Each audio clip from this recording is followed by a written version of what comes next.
بسم اللہ الرحمن الرحیم۔ بچہ دانی کھولنے کا طریقہ۔ حاملہ ہونے کے لیے ملاپ کے دوران یہ کام ضرور کریں۔ آج کی ویڈیو خاص کر کے ان عورتوں کے لیے بہت ہی زیادہ معلوماتی ہونے والی ہے جن کے یوٹرس کے مسائل ہیں۔ اگر آپ کو یوٹرس کے مسئلہ ہے تو آپ کو حمل وہ بالکل بھی نہیں ٹھہر سکتا، کیونکہ جو بچہ دانی ہوتی ہے یہ واحد جزو ہے جس میں بچہ جڑتا ہے۔ اگر آپ کا معین جزوی کام نہیں کرے گا تو آپ کس طرح سے اپنی پریگنسی کو کنسیو کر لیتی ہیں؟ زیادہ تر جو مسائل ہوتے ہیں ان عورتوں کے ہوتے ہیں جن کی شادی چھوٹی عمر میں ہو جاتی ہے۔ جس طرح سے آج کل کا جو رواج ہے وہ ہے 14 سال کی عمر میں، 13 سال کی عمر میں ان کی شادی کر دی جاتی ہے اور مرد کی عمر زیادہ ہوتی ہے، جس کی وجہ سے مسئلے ہو جاتے ہیں۔ پانی کی تھیلیاں بن جاتی ہیں یا وام کا مسئلہ بن جاتا ہے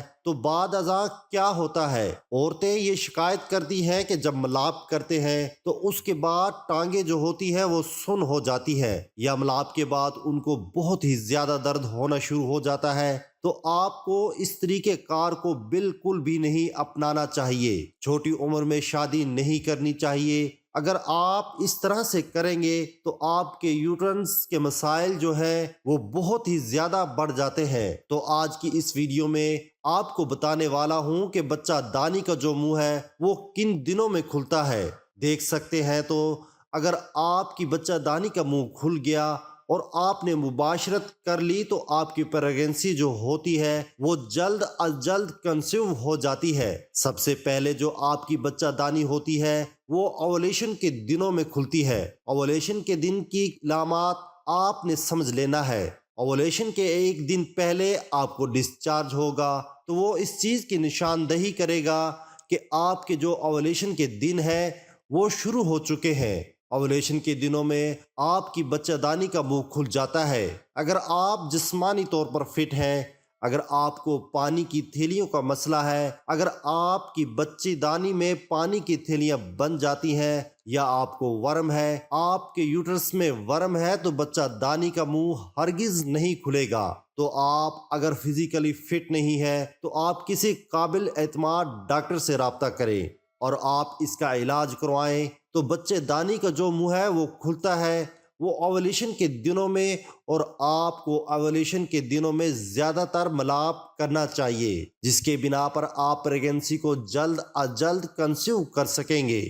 کیونکہ اوولیشن کے جو دن ہوتے ہیں ان دنوں میں عورت کے انڈے بنتے ہیں اور خارج ہوتے ہیں۔ اگر میل سپرم ان دنوں میں مل جائے تو جب بچہ دانی میں بچہ ہوتا ہے وہ جڑ جاتا ہے، آپ کا انڈا فرٹیلائز ہو جاتا ہے، ورنہ آپ کی پریگنسی ٹھہرنے کے جو چانسز ہوتے ہیں وہ نہ ہونے کے برابر ہوتے ہیں، زیرو کے برابر ہوتے ہیں۔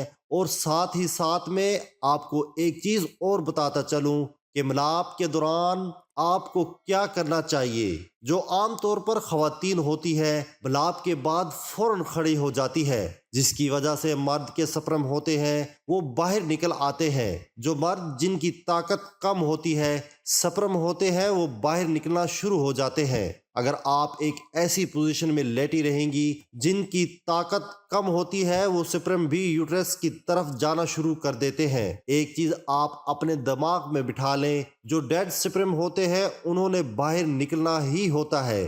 اگر آپ ایک ایسی پوزیشن میں لیٹی رہیں گی جو منی ہے وہ آپ کے یوٹرس تک بآسانی پہنچ جائے تو آپ کی جو پریگنسی ہے وہ جلد از جلد کنسیو ہو جائے گی۔ حضرت انس ابن مالک رضی اللہ عنہ سے روایت ہے کہ رسول اللہ صلی اللہ علیہ وآلہ وسلم نے فرمایا، اللہ کی طرف سے رحم مادر پر ایک فرشتہ مقرر ہے جو کہتا ہے کہ اے رب یہ نطفہ ہے، اے رب یہ علقہ جمع ہوا خون بن گیا ہے، اے رب اب مضافہ گوشت کا ٹکڑا بن گیا ہے۔ پھر جب اللہ تعالیٰ چاہتا ہے کہ اس کی پیدائش پوری کر دے تو وہ پوچھتا ہے، اے رب یہ لڑکا ہوگا یا لڑکی، بدبخت ہوگا یا نیک بخت، اس کا رزق کتنا ہے، اس کی عمر کتنی ہوگی۔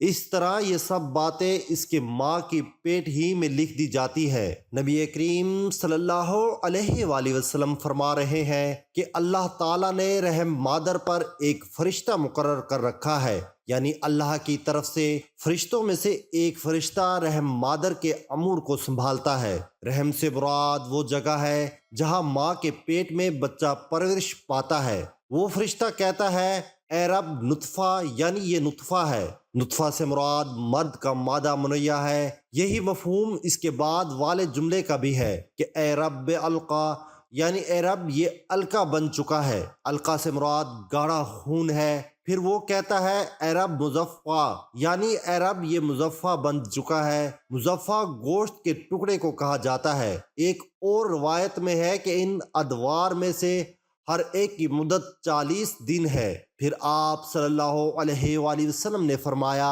جب اللہ اس کی پیدائش کو مکمل کرنا چاہتا ہے یعنی اس مزفہ کی پیدائش کو، کیونکہ ان ادوار میں سے آخری دور یہی ہوتا ہے۔ القضاء سے مراد اس کی پیدائش کو پورا کرنا، بائیں طور کہ اس میں روح پھونک دی جائے، جیسا کہ اس کی وضاحت ایک اور روایت سے ہوتی ہے۔ ایسا 120 دن کے مکمل ہونے کے بعد ہوتا ہے۔ پھر فرشتہ پوچھتا ہے یعنی اے رب میں اسے مرد لکھوں یا عورت، یعنی آیا میں اسے اہل دوزخ میں سے ایک بدبخت لکھوں یا پھر جنتیوں میں سے ایک خوش بخت، یعنی اس کا رزق کم ہے یا زیادہ، اور کتنا ہے یعنی اس کی عمر کتنی ہے، لمبی ہے یا مختصر، یعنی بچہ ابھی ماں کے پیٹ میں ہی ہوتا ہے، کہ یہ سب ذکر کی گئی اشیاء اللہ تعالیٰ کے حکم کے مطابق لکھ دی جاتی ہے۔ ویڈیو اگر پسند آئے تو لائک اور شیئر ضرور کیجیے گا، اور میرے چینل کو اگر ابھی تک سبسکرائب نہیں کیا تو آپ سے گزارش ہے کہ میرے چینل کو ضرور سبسکرائب کریں تاکہ ایسے ہی فائدہ مند ویڈیو کا نوٹیفیکیشن بر وقت آپ کو ملتا رہے۔ اللہ حافظ۔ السلام علیکم ورحمۃ اللہ وبرکاتہ۔